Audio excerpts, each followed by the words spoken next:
Speak to Mr Green. I'm now moving straight on to First Minister's questions. Question number 1, Joanne Lamont. Thank you very much, Presiding Officer. To ask the First Minister what engagements he has planned for the rest of the day. First Minister. I'll be looking at the situation in Raasay because last week at First Minister's Questions I was asked what could be done about the issue of sporting rights in the island.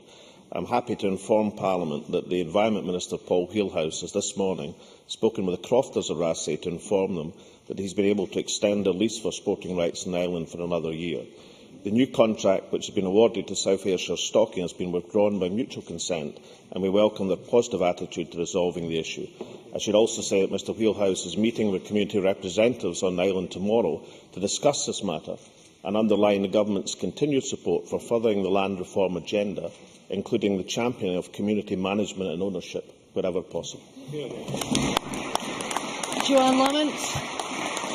Can I thank the First Minister for that information? We will want to know, of course, what will happen after a year on a decision which I have to say was one of the most astonishing decisions by any minister in this Parliament since 1999.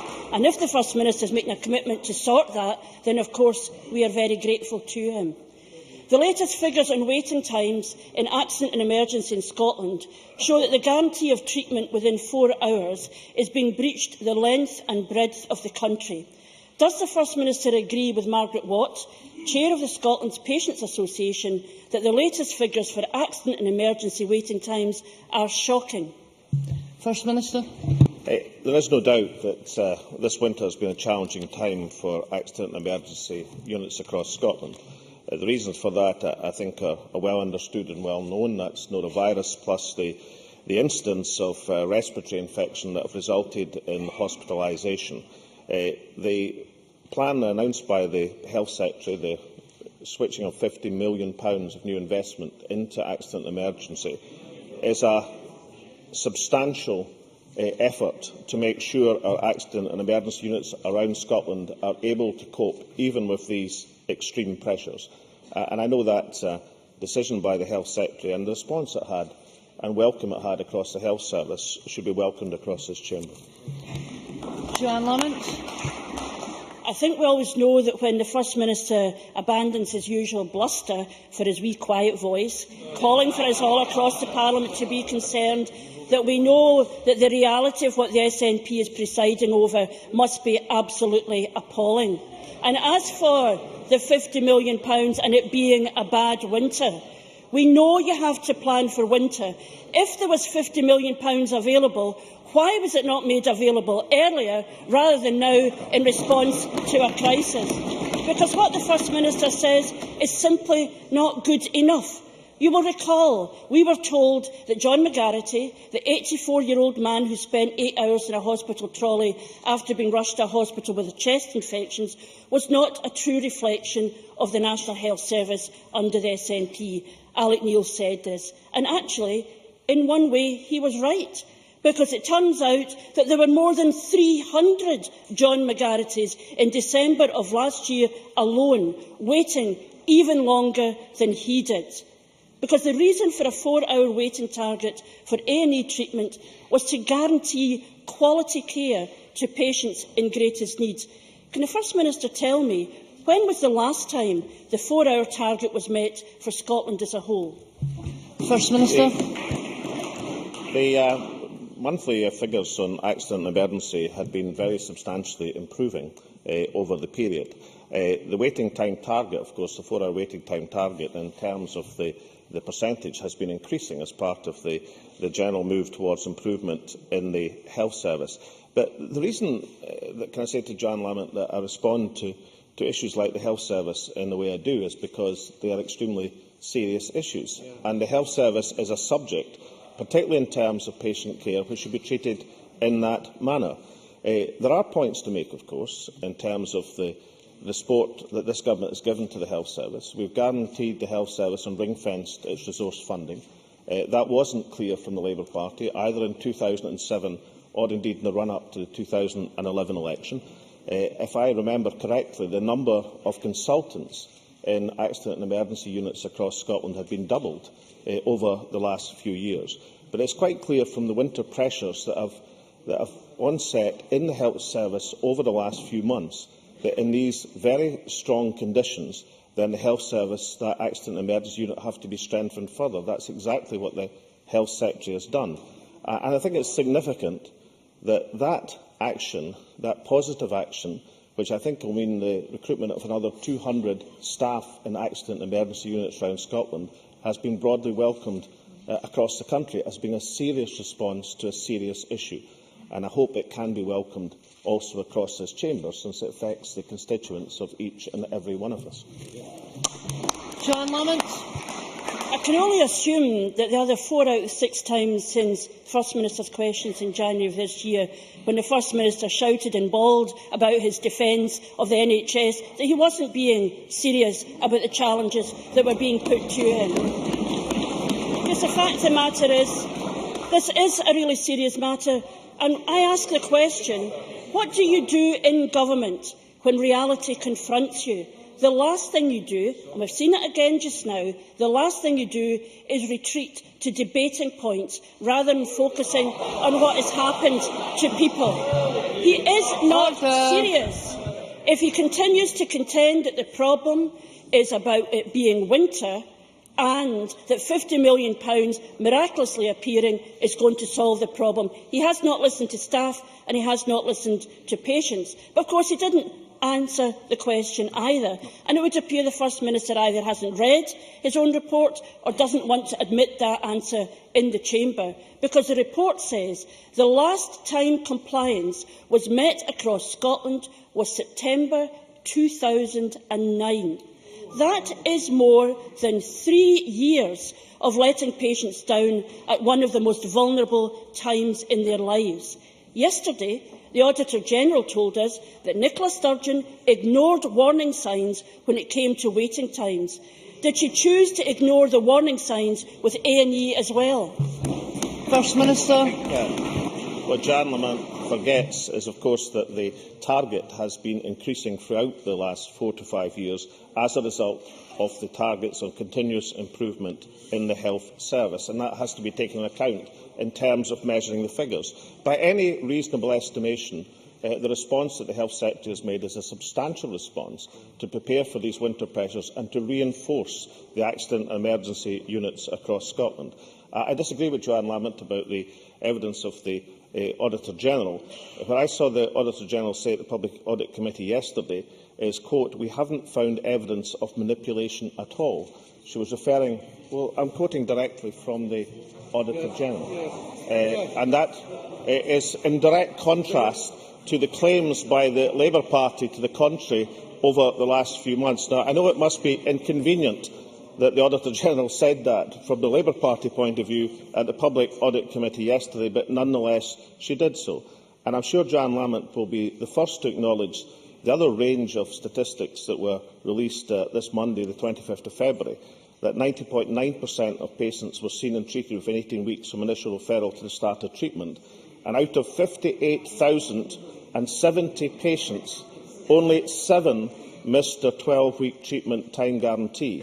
That means 99.99% of treated were in the guaranteed time. So let's have an acknowledgement that even in terms of the significant pressures which came on the health service this winter, that the health service across a range of things is performing extremely well. That doesn't mean it's perfect. That doesn't mean it doesn't make mistakes. It can make mistakes like any human organisation. But the basis and treatment of the health service is of a service, a public service, which is performing extremely well. Joanne Lamont. You know, whether the First Minister comes and says it in a quiet voice or a loud voice, the same problem remains. He is entirely in denial about what's happening in the National Health Service. For him to come and say, yes, I hear what you say, but actually everything is fantastic, is not the lived reality of people in hospitals the length and breadth of Scotland, and it is not what his staff in the NHS are telling him. Does the First Minister not realise how ridiculous he sounds, protecting his former Health Secretary and defending his record in this way? Apparently, to be like Nye Bevan, you have to get an amber warning from Audit Scotland, mislead the country in waiting times and ignore the warning signs of failing accident and emergency wards struggling to cope. Does the First Minister not realise this is about policy, not slogans? It's not about him winning or losing votes. It is about saving people's lives. Does he not see that by denying the truth, he is denying the sick and the vulnerable? Does he not see that by denying the truth of the scale of the problem, he is denying the sick and the vulnerable? He is denying the sick and the vulnerable the treatment they so desperately need. First Minister. Obviously, Order. if you read out the pre-prepared question, you can't take account of the answers that you've been given over the last 3 questions. And I've tried to deal with the issue seriously because of the nature of the issue, and by any estimation, the response that the Health Secretary made to the pressures on accident emergency is a very serious response indeed. Now, in terms of the overall position, is the Health Service improving in its treatment of patients or not? Then we do know that the median, the midpoint, the average in that sense of waiting times in Scotland, including people who are medically and socially unavailable, that is including all of the patients of Scotland, has reduced from 40 days to 32 days since 2008. So we do know that the average across, or the median across the waiting list of Scotland, including everybody, has improved. I mean, that is a fact from the figures, and that indicates a health service which has been responding extremely well. We also know a number of other things. Now, this government pledged to protect the revenue budgets of the health service and has done so. That is not an uncontroversial political move to make. It wasn't a move that was supported by the Labour Party in 2007 or in the run-up to the 2011 election. And the proof of the pudding on that argument, of course, is to look at the only place remaining in these islands where the Labour Party is in administration, in Wales. And in Wales, of course, Labour have not protected the revenue budget of the health service because of the pressures they've been under because of cutbacks from London. And therefore it is reflective to look at the comparisons between Scotland and Wales. In terms of the statistics being produced, 90.9% of patients in Scotland were treated within 18 weeks from initial referral. In Wales, under Labour, where there is a 26-week target, 81.3%. And the point I make to the Labour Party is that this government has pledged to protect the revenue budget of the health service. The performance of the health service in terms of looking at all the patients has undoubtedly been increasing over the last few years. The Labour Party did not come to the recent budget negotiations with any plan to increase funding of the health service. Indeed, the consequence of their plan on housing, if it can be called a plan, would actually have been to reduce funding for other key public services. So I'm entitled to say a government which has protected under the most extreme circumstances of public finance the resource provision of the health service, a health service which undoubtedly, in terms of its overall performance, has actually been improving, a health service which is not perfect, which makes mistakes, as any human organisation does, a health secretary who has shifted key resources into accident and emergency to deal with winter crisis, is an indication of a government which defends the most important, crucial public service of Scotland and defends it to the absolute utmost. Question number 2. Ruth Davidson. Thank you. To ask the First Minister when he'll next meet the Prime Minister. First No Minister. plans near future. Ruth Davidson. Thank you, Presiding Officer. It is astonishing the difference between the First Minister's attitude and manner in this matter from last week to this. But the reality is, no matter what tone he takes in this debate, that thousands of people across Scotland are waiting far too long for treatment. Last week, his lame excuses were that the computer system wasn't up to scratch and that too many people were on holiday to report for treatment. Well, yesterday, the Auditor-General told this Parliament that was nonsense. The First Minister wants to quote from the Auditor-General. Well, let's quote from the Auditor-General. She said the information was available, it wasn't acted upon, it should have rung warning bells for this Scottish Government. So what's his excuse now? Is it really that autumn turned to winter? First Minister. Well, since we're swapping quotes from the Auditor-General, I should have I should have completed the quote I gave earlier. We haven't found evidence of manipulation at all. She also said it was clear that the IT systems needed to improve. That was the point and onus of the Auditor General Audit Scotland's report. But we also know from the statistics we have from the past that the complaint about 23% of patients in terms of social unavailability, including medical unavailability, compared with 33% under the Labour Party in 2006. And there are genuine reasons for social unavailability. There are a number of reasons why people may not be available for the treatment they need. There are medical reasons and, indeed, there are social reasons. That's not been the issue at stake here. The issue at stake here has been whether other health boards across Scotland had repeated the malpractice in Lothian of wrongly allocating people to social unavailability. And that's why it's very important that the Auditor-General made it clear yesterday that they didn't find evidence of that manipulation across Scotland. And let's have just a little bit of recognition that the new patient determined system that's been introduced in the last quarter of this year provides the mechanism and method by which we can all be assured that the patients have been attributed into the right codes. Ruth Davidson. Well, let's look further at what the Auditor-General said. If NHS boards and the Government had been looking at the other information which was available, such as the increasing use of social unavailability codes, that should have raised some warning signs which would have merited further investigation. The complacency about treatment targets from this Government is not just about treatment over the 18 weeks, but it starts when people first enter accident and emergency as well. Only this week, a Scottish Government spokesman insisted that there were no A&E admissions targets at all. And yet the Government's own ISD Scotland documents state quite clearly that NHS boards are tasked with reducing the attendance rate in emergency departments. And that's despite the Royal College of Physicians, in the Scottish Government's own press release, saying that A&E admissions would soar by 13.5% by 2020. The First Minister can't blame the computers, he can't blame people's holidays, and now his own spokesman can't deny what's in his own documents. There are targets and you are missing them. Does he or does anyone else in this Government know what's going on inside the health service? First Minister. I think every week after Ruth Davidson, that is actually the question that's asked about Ruth Davidson's questions, that First Minister's questions. There are obvious targets across A&E in Scotland. We've just been discussing the targets and the action of the Health Secretary to make sure that the health service around Scotland can respond to these very strong pressures. But as I pointed out to Joanne Lamont, you can actually look at what's happened to the median waiting times, including everything, including social unavailability, medical unavailability, the lot, and these have been reducing over the last few years. There is also another aspect which I think is pretty important, and that is the satisfaction rate among patients, among the people who actually experience the health service, which is running near record levels in Scotland at the present moment.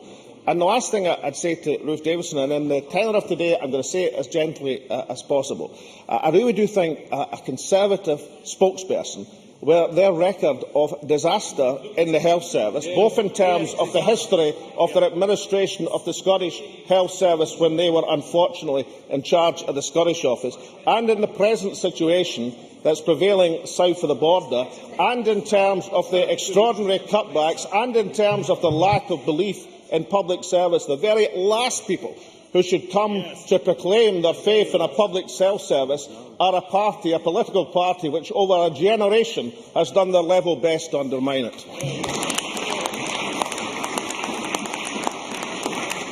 Constituency question, Travis Scott. Thank you very much, Presiding Officer. Is the First Minister aware that Shetland crofters who are owner-occupiers cannot currently decroft their land, causing immediate legal and financial difficulties? Is he aware that I've raised this with ministers and have yet to have an answer? Will he accept that this mess was caused by the 2010 Crofting Reform Act? And will he undertake to look into this and report immediately back to Parliament? If he can fix Razzie in a week, will he fix this mess as well by next Thursday? Well, I'm glad that Travis Scott has acknowledged the speed of action on Razzie, because only this morning in the Scotsman he was complaining about the lack of it. So that's a transformation. But I shall apply, I can assure him. as much concentration and thought to the particular issue he brings forward on a genuine constituency basis, and we'll see if ministers can provide some satisfaction and resolution of that problem as well. We are here to help. Question number 3, Murdo Fraser. Thank you.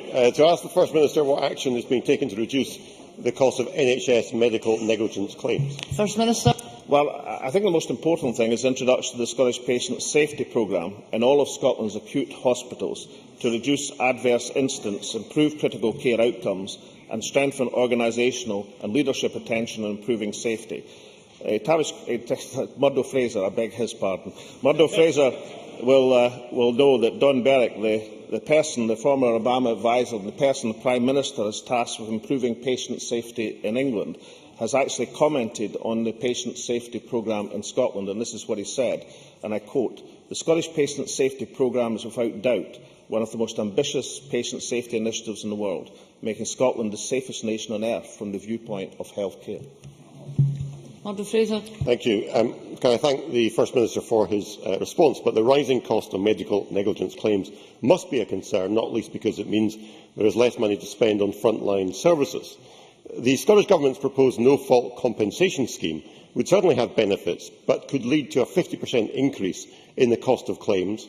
At current figures, that is an extra £18 million per year, or the equivalent of the salaries of 840 nurses. In light of this, will the First Minister look seriously at all options for addressing this issue, recognising that many of those who suffer bad treatment at the hands of the NHS are simply looking for an explanation and apology, rather than simply financial compensation? First Minister. Yes, we think the no-fault compensation is an important way to progress this. I think what should be acknowledged by Murdo Fraser is the statistics should give us cause for thought in Scotland in terms of the direction that they've been taking. I read the article in the Herald on Monday, as well as Murdo Fraser, with great interest, and there was a point in it which led me to make some further investigation. It said, as some cases can take years to resolve, some of the payouts may relate to pre-2006 negligence incidents. And I was particularly interested because of the 2010-11 figures, which showed a huge spike to 60 million in terms of compensation payments. It turns out that in that year, there were 3 claims, which in total totalled £18.1 million in just 3 claims. And they actually stem back to incidents that occurred in 1989, 1993 and 2004. And what that tells you is 2 things. One is you should be very careful in terms of looking at the year in which money is paid out, in terms of when the claims originated. But secondly, that extraordinary length of time before settlement would tell you that an initiative like no-fault compensation might well be called for. And the other thing I would say to him is I do accept, incidentally, this is a matter and should be a matter of very substantial concern. But it should be noted that that sum, in terms of 2011-12 that was paid out, which amounted to £27.2 million, that sum is around 0.3% of the resource budget of the NHS in Scotland. The equivalent figure in England is 1.3%, some 4% higher. So I think we should recognise that this is an issue which requires initiative, and that's what the no-fault compensation is designed to do. And secondly, we should try and get, in terms of a perspective, to recognise that this is an issue which is being countered by health services, I suspect, across the Western world. And that's why the initiative being taken by the Government is a genuine attempt to meet the circumstances of the issue. Jackie Baillie. Would the First Minister recognise the substantial concerns by both the legal and the medical professions over the proposals for no-fault compensation, which aren't just about additional costs, but are about a lack of detail about how this would operate effectively? Will he therefore review the proposals to take on board those concerns and consult again before proceeding further? Because I'm sure he would agree it is important we get this right. We have and are taking substantial care, but my previous understanding, Jackie Baillie's position was that she supported no-fault compensation. I hope some of the statistics I've given today, in terms of an analysis of the claims that we see in the current health service, would perhaps encourage people that there are issues here which have to be looked at in substantial detail. Clearly, the current situation is a matter of serious concern, and obviously, as I've just indicated, the figures that we're seeing now as I'm sure Jackie Baillie will want to acknowledge, date back years into issues which actually occurred some substantial years ago. So what they tell us is that there has to be an initiative to try and bring an issue under control, but they should also tell us that perhaps we should look behind the figures before drawing some of the conclusions which Jackie Baillie, unfortunately, tried to draw in the press this week.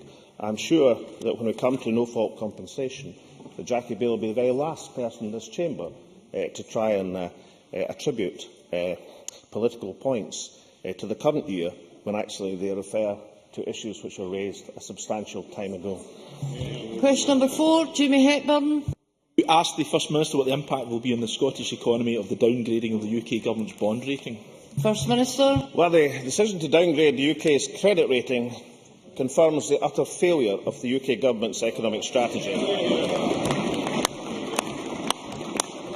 There was substantial warnings from this Government and from others that the approach to austerity could undermine the possibility of growth, and the evidence has become ever more clear to support that view.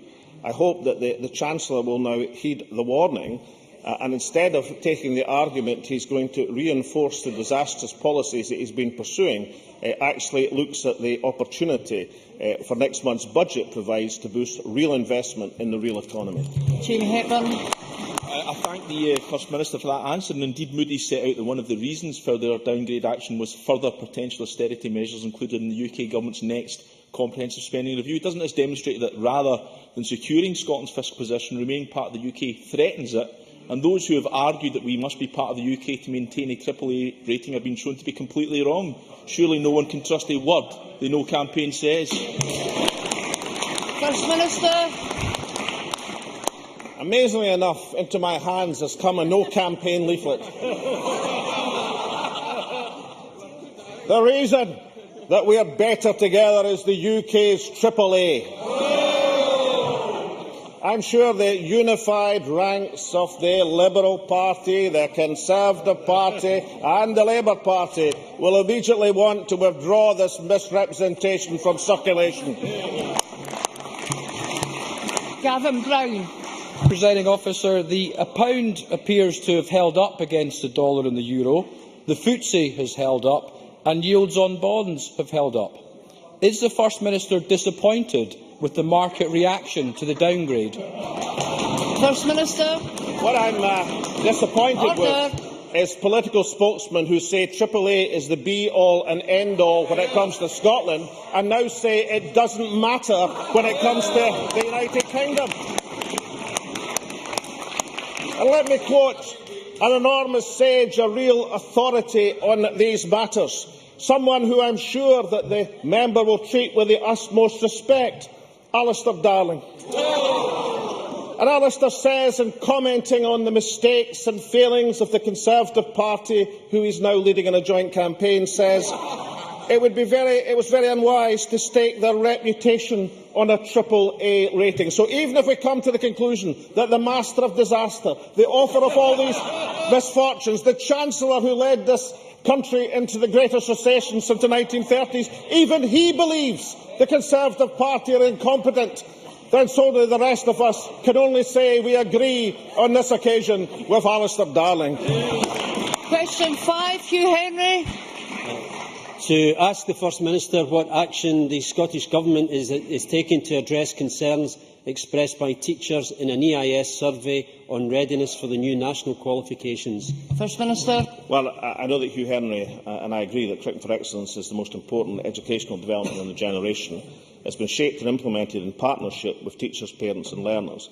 So in response to teachers' concerns, we are rolling out a package of support agreed with the Educational Institute for Scotland, including an additional £3.5 million, 2 additional in-service days in 2012-13 for every secondary school, as well as a wide range of support materials. Hugh Henry. I know that teachers, Presiding Officer, will welcome any additional support. If the First Minister then has confidence in the actions which have been taken, will the First Minister give his personal guarantee that no Scottish people will be disadvantaged by these changes? First Minister. Well, I think the changes are going to be good for Scottish education and therefore, by definition, good for each pupil in Scottish education. But I would say to Hugh Henry that today sees the release of further support materials, including specimen exam papers, and this complements the support already provided that I have mentioned, and will be completed with additional materials in March and April. The full package therefore enables teachers to deliver the new qualifications with confidence, and I know that Hugh Henry understands that this is exactly the material that many teachers have been calling for. Question number 6, Kevin Stewart.